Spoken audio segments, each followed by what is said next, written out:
बनवणार आहोत हरभऱ्याच्या भाजीचा गोळाना। खूप छान हिरवीगार भाजी भेटत आहे बाजारमध्ये। चला तर मग आपण बनवूया।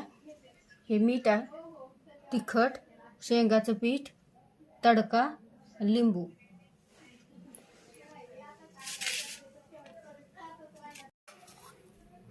आता तिखट टाकून घेऊया, मध्ये लागेल तेवढं मीठ टाकायचं।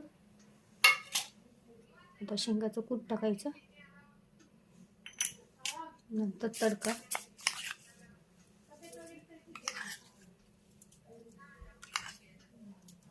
नंतर लिंबू पिळायचा वर।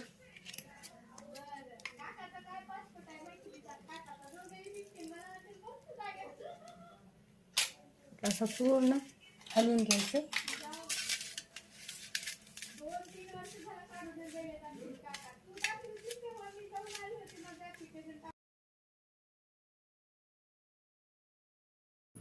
भाकरी सोबत चपाती सोबत खूप छान लागते गोळाना। अवश्य करून पहा।